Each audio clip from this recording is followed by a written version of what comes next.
So running a business isn't all sunshine and rainbows. In today's video, I want to tell you about a few of the negatives that we've experienced this year so far. Firstly, let me bring you into our yard and show you my £8,000 piece of metal. So basically, we were planning to get another truck built this year from the previous guy who made this truck, which we call the Beast, and they did a great job the first time, so we gave them £8,000 as a deposit to start building the second truck.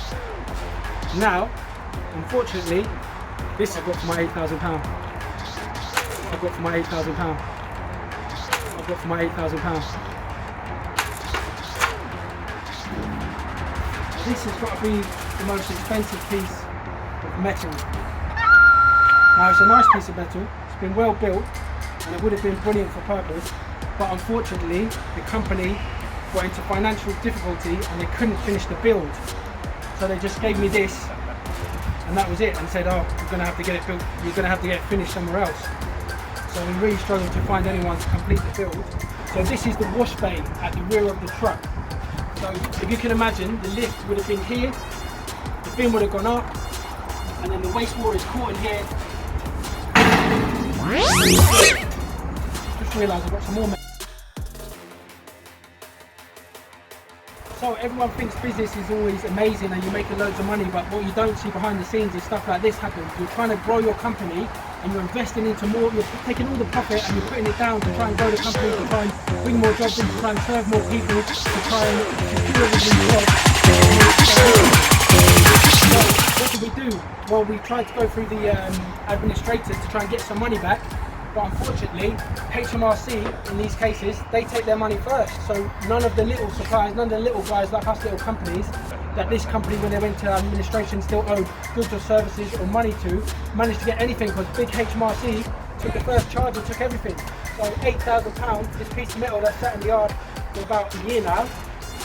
Hopefully it can be used in future trucks when we build the next truck, but right now it was a pretty bad kick in the teeth, to be honest. A lot of the time, yeah, rolling? Yeah, okay, I'll pause it. So a lot of people are always worried about who they work for. So we're an exterior cleaning company.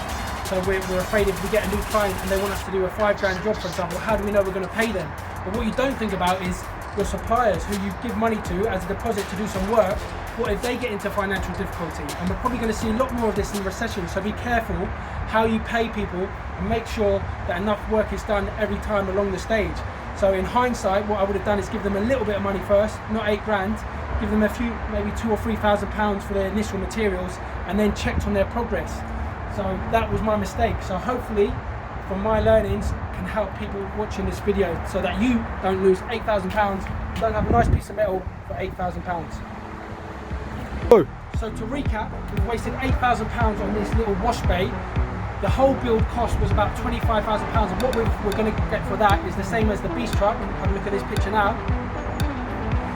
So we were going to get a whole lift, a whole wash bay, a whole clean water tank, roller shutters like on the other truck.